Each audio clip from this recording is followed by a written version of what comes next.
अस्सलाम वालेकुम जुनैद भाई। ये अभी मैंने आपसे बात की थी और ये आप जो इतना नॉन सीरियसली इस बात को ले रहे हो कि आपको ये मजाक लग रहा है कि ये फेक न्यूज़ है और नंबर झूठे हैं और ये कोई बीमारी इतनी नहीं है, बहुत ख़तरनाक बीमारी है। मैं फ्रंट लाइन पर हूँ, मैं अपने 1000 बेड के हॉस्पिटल के अंदर जो एक्सपर्ट्स हैं मैं उनमें से एक हूँ। हम लोग दिन रात काम कर रहे हैं। आमतौर पर मैं 10 पेशेंट का ख्याल रख रहा होता हूँ। अभी 2 डॉक्टर एक वक्त में होते हैं जो हर मैं 40 का ख्याल रखता हूँ, वो 40 लोगों का ख्याल रख रहा होता है। और पता है, ये ज़्यादातर लोग वही आ रहे हैं कि जो लॉकडाउन का रिस्पेक्ट नहीं करते हैं, जो कि मिल रहे हैं, घूम रहे हैं, फिर रहे हैं, जो नमाज पढ़ने भी जा रहे हैं, जो अपने माँ बाप से भी मिल रहे हैं, जो आप भी कर रहे हो। ऐसे थोड़ी होता है यार। अभी यहाँ पे एक रशियन चर्च है जिसने, हम लोगों ने जब लॉकडाउन लगाया था तो उस रशियन चर्च के बड़े ने यही बोला था कि ये घर में बैठने का टाइम थोड़ी, ये तो खुदा से नाराज़गी की बात हो जाएगी। ये तो खुदा के पास आने का मौका है कि खुदा के पास आओ और गिड़गिड़ा के बोलो कि माफ़ कर दे और ये भला टल जाए। पिछले 2 हफ्ते में इन लोगों के उस चर्च के 50 लोग मर गए। इस हद तक का बुरा हाल हुआ था कि हम लोग को फौजियों को भेजना पड़ा था इनके घरों पे, कि वो घर के बाहर फौजी खड़े हुए थे बंदूक के साथ कि निकलने नहीं दे किसी को। और जैसे ही हम लोग थोड़ा पीछे हटे कि ये लोग घर से नहीं निकल रहे हैं तो चलो पीछे हटो, पीछे हटे तो इन लोगों के यहाँ घर में दावत हुई है, 300 लोगों की शादी हुई थी। अब आ रहे हैं इनके 50 साल के लोग, 40 साल के लोग, 30 साल के लोग, लड़के आ रहे हैं। फेफड़े ही बंद हो गए हैं, किडनियां भी बंद हो गई हैं, सबके सब डायलिसिस पे हैं। और इन लोगों के 10वें 12वें दिन इन लोगों का दिल भी रुक जाता है काम करना। तो हम लोग तो साफ साफ बात करते हैं इन लोगों को, जब भी ये एडमिट होते हैं हम लोग कहते हैं भाई इनका दिल रुकेगा तो हम लोग एक चीज़ करते हैं, चेस्ट कंप्रेशन करते हैं। आपने फिल्मों में देखा होगा कि दिल रुक गया तो शॉक दे रहे हैं, चेस्ट कंप्रेस कर रहे हैं, तो उस वक्त आसपास भीड़ होती है डॉक्टर्स की, नर्सेज की, कि बारी बारी सब कंप्रेस कर रहे होते हैं। और हर बार कंप्रेस करते हैं थोड़ी सांस बाहर जाती है तो हम लोग सब एक्सपोज हो रहे होते हैं उससे। तो हम लोग उनसे साफ बात करते हैं कि हम लोग कंप्रेशन नहीं करेंगे, कि तुम लोगों की बेवकूफ़ी की वजह से, कि तुम लोगों को जब हम लोग इतने टाइम से बोल रहे हैं कि घर में बैठो, घर वालों से नहीं मिलो, दोस्तों से नहीं मिलो, तुम लोग क्योंकि बात नहीं मान रहे थे, हम लोग अपनी ज़िंदगी मजीद रिस्क में नहीं डालेंगे। वैसे ही हम लोग रिस्क में डाल चुके हैं। वैसे ही हम लोग, जब तुम लोगों के घर वालों का ख्याल रख रहे होते हैं, हम लोगों की ज़िंदगी जान जान पर आई हुई होती है यार। पता है मैं कितनी प्रोटेक्शन पहन के जाता हूँ? मैं 2 मास्क होते हैं, एक N95 होता है, उसके ऊपर एक और मास्क होता है, उसके ऊपर इतने बड़े गॉगल होते हैं, पिक्चर सेंड करूंगा। ऊपर से टोपी होती है, फिर गाउन पहनते हैं, फिर ग्लव्स पहनते हैं, फिर जूतों के कवर डालते हैं, फिर जाते हैं, निकलते हैं, सब कुछ कपड़े उतारते हैं, हाथ धोते हैं, वापस क्या नाम है गाउन अप होते हैं, फिर दूसरे पेशेंट के रूम में जाते हैं। सर 40 दफ़ा मैं कर रहा होता हूँ हर रोज रात को। और जो दूसरा डॉक्टर है वो भी यही कर रहा होता है। हाल इतना बुरा हो गया कि जिन पेशेंट्स के रूम में हमें जाना नहीं होता, उन पेशेंट्स के रूम में हम लोग जा भी नहीं रहते। हम लोग नर्स अंदर जो बैठी होती है, हम लोग उसको इशारों से बताते हैं कि ये करना है। थोड़ा सा दरवाजे के खोलते हैं, कोई आईवी खत्म हो गई तो आईवी देते हैं और बस खत्म, बाहर वापस आ जाओ। उसको जो अंदर है उसको अंदर रहने जो हम लोग बाहर है बाहर आने दो। हम लोग अपने दोस्तों से नहीं मिल रहे हैं। ये हाल है कि मेरे साथ जो डॉक्टर्स जिनकी फैमिलीज हैं, जिनकी नर्सेज जिनकी फैमिलीज हैं, वो अपने बच्चों से नहीं मिले हैं पिछले 1 महीने से। कोई भी नहीं मिला अपने अपने घर वालों से। ठीक है, हम लोग आते हैं। इस तरह मैं अपना बताता हूँ कि मैं जिन कपड़ों में हॉस्पिटल के अंदर होता हूँ, वो कपड़े मैं हॉस्पिटल में उतारता हूँ, उधर की लॉन्ड्री मशीन में डालता हूँ, जो कि स्पेशल लॉन्ड्री मशीन होती है सैनिटाइजेशन वाली, उसमें डालता हूँ, नहाता हूँ, दूसरे कपड़े पहनता हूँ। फिर उन कपड़ों में जब मैं हॉस्पिटल से बाहर आता हूँ, मैं घर पे आता हूँ तो दरवाजे पर अपने सारे कपड़े उतारता हूँ, बास्केट में डालता हूँ, डायरेक्ट वापस जाता हूँ, दूसरी दफ़ा नहाता हूँ और फिर तीसरी तीसरी चेंज करता हूँ। मैं रोज़ाना 3 कपड़े बदली कर रहा हूँ, सिर्फ इसलिए कि मुझे वायरस नहीं लगे। तो जब मैं इतनी प्रोटेक्शन कर रहा हूं तो आप लोग क्यों नहीं कर रहे हो प्रोटेक्शन इतनी? मतलब नमाज पढ़ने का मकसद क्या है? इस ऐसे मौके पर बाजमात पढ़ने का मकसद क्या है? यूँ तो जिंदगी भर नमाज पढ़ी नहीं है किसी ने। अब वायरस है तो भाई खुदा खुदा खुदा सब नमाज पढ़े हैं, बाजमात नमाज पढ़ रहे हैं यार। एक बंदा चाहिए, सिर्फ एक बंदा, सिर्फ एक बंदे को वायरस हो ना, और वो उस नमाज में पढ़े तो उसकी पूरी सफ वालों को वायरस होगा। तो इस्लामी तौर पे इसका रिस्पॉन्सिबल कौन? क़यामत के दिन किस कौन कौन उठाया जाएगा? कि जब तुम्हें पता है, जब तुम्हें हर न्यूज़ चैनल पे तुम्हारी गवर्नमेंट बोल रही है, तुम बाकी लोगों को देख रहे हो, जब तुम्हें पता है बाकी, यार हमारे यहाँ 1000 लोग मरे थे कल रात को, 1000 लोग। 7 पेशेंट तो मेरे मरे हैं। तो यार इसको प्लीज़ इतना इतना लाइटली मत लो। ये कोई वक्त नहीं है कि आप नमाज पढ़ने जा रहे हो, आप अपने माँ बाप से मिलने जा रहे हो और आपके माँ बाप दूसरे दूसरे अपने भाई से मिल रहे हैं। तो फ़र्ज़ करो एक बंदे को है, फ़र्ज़ करो मुस्तफ़ा को खुदा ना खास्ता किसी से वायरस लगाए, अपने दोस्त से वायरस लगाए। उसको शुरू के 10 दिन में कुछ भी नहीं पता चलेगा, ठीक है, कोई सिम्टम नहीं आएगा, कोई खांसी कोई नजला नहीं आएगा, पर वो वायरस से इन्फेक्ट कर रहा होगा। सिर्फ बात करते हो ना, सामने कोई खड़ा होता है, उसे महसूस होता है ना कि उसके चेहरे पे हवा लग रही होती है। कुछ लोग बात करते हैं, थूक उड़ते जाती है, ये सारी वायरस से भरा हुआ है यार, ठीक है। तो ये आप मिले हो, आपको तो कोई बाजार सिम्टम नहीं आ रहा, आपको सिम्टम आएगा 10 दिन बाद, जब वो खांसी, गले में इच होगी, सांस फूलने लगेगी, ये 10 दिन बाद आती हैं सारी चीज़ें। शुरू के 10 दिन कुछ नहीं होता आपको, पर आप इन्फेक्ट कर रहे होते हो। तो अगर मुस्तफ़ा को हुआ है तो उसने आपके वालिद साहब को दिया, उसने अदनान को दिया, उसने आप बाकी आपकी बहनों को दिया, ठीक है, अपने बहनोइयों को दिया, और उसने आपको दिया, आप घर पर आए, आपने अपनी अपनी बेगम को दिया, अपने बच्चों को दिया, आप नमाज पढ़ने गए, आपने उन लोगों को दिया, ठीक है। तो इसका जिम्मेदार कौन?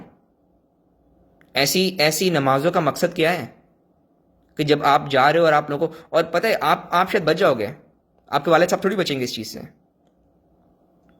वो वेंटिलेटर पर जाएंगे तो उसका रिस्पॉन्सिबल कौन? उनकी जान जाएगी, रिस्पॉन्सिबल कौन? फिर तो आप डॉक्टर को मारोगे ना कि हम हमारे डॉक्टर ने मार दिया, डॉक्टर ने मार दिया, मारा तो आपने। तो ये कोई वक्त नहीं है, प्लीज इन चीजों से परहेज करो। मतलब ये क्या है, मतलब मासियां घर पे आ रही हैं, आपके ड्राइवर घर पर आ रहे हैं, मतलब इन किस किस किस बात का इतना रिस्क ले रहे हो? छुट्टी करो इन सबकी।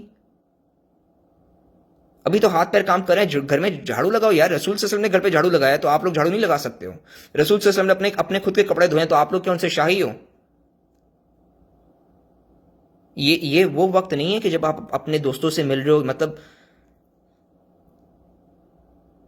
देखो, मेरी एस्टिमेट के मुताबिक ना 1.5 लाख लोगों को कराची में वेंटिलेटर की जरूरत पड़ेगी अगर ये वायरस अपने उरूज पे आया ना। जैसा ये यहाँ पर उरूज पे आया हुआ है, ये इटली में उरूज पे आया हुआ है, ये स्पेन में उरूज पर आया हुआ है, ये चाइना में उरूज पे आया हुआ है।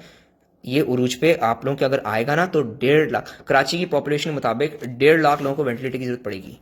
पूरे पाकिस्तान में 170 वेंटिलेटर है। क्या करोगे फिर? छोड़ दोगे? वो आपके सामने घुट घुट के मर जाएंगे। हमारे यहाँ जब ये लोग मरे होते थे अपने कमरे में मर रहे होते हैं, और हम लोग फैमिली को बोल देते हैं हम लोग नहीं जा रहे और हम लोग आपको हॉस्पिटल में भी नहीं आने देंगे, आपको बस हम लोग एक फ़ोन कॉल करेंगे कि आपका बंदा मर गया है, ठीक है। और हम लोग रात, मतलब जब हम लोग देख रहे थे कि बंदा जा रहा है, तो हम लोग रात की शुरू में कॉल कर लेते। जब मैं देखता हूँ शिफ्ट में पकड़ता हूँ, पेशेंट की केयर पकड़ता हूँ, मैं देखता हूँ ये पेशेंट जाने वाला है, ये पेशेंट जाने वाला है, ये पेशेंट जाने वाला है आज, तो मैं उनकी फैमिली को शिफ्ट के स्टार्ट में ही फ़ोन करके बोल देता हूँ कि भाई देखो इनकी हालत गंभीर है, मुझे नहीं लगता ये आज रात सर्वाइव करेंगे, आप आके देख नहीं सकते हो इनको, ठीक है। और मैं जो मेरी नर्सेज है ना, मैं उनको भी कमरे से बाहर निकलवा लूँगा, क्योंकि उनको रिस्क पर डालने का कोई फ़ायदा नहीं कि बंदा जाने वाला ही है। और जब ये मर जाएगा तो मैं आपको एक फ़ोन कॉल करूँगा कि आपका बंदा मर गया है, ठीक है।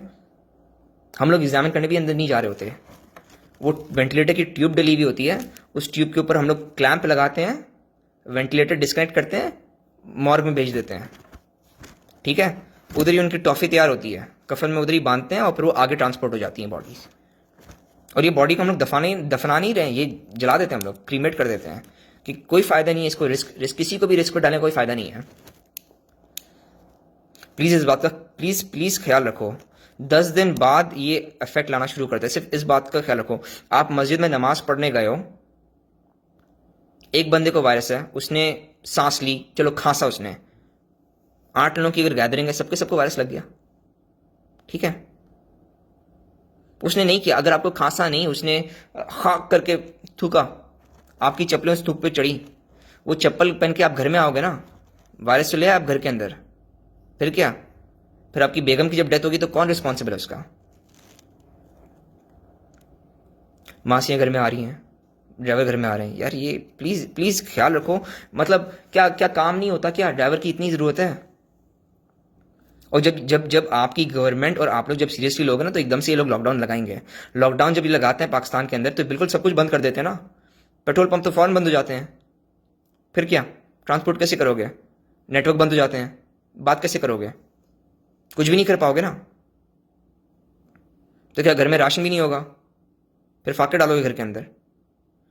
प्लीज़ अपने घर वालों का ख्याल रखो, अपने मासी और ड्राइवर को पैसे दे के उन्हें घर पे बिठाओ, उनके अपने अपने घर पे। ये मजाक का टाइम नहीं है, ये बहुत सीरियस बीमारी है और हम लोगों को कोई समझ में नहीं आया है।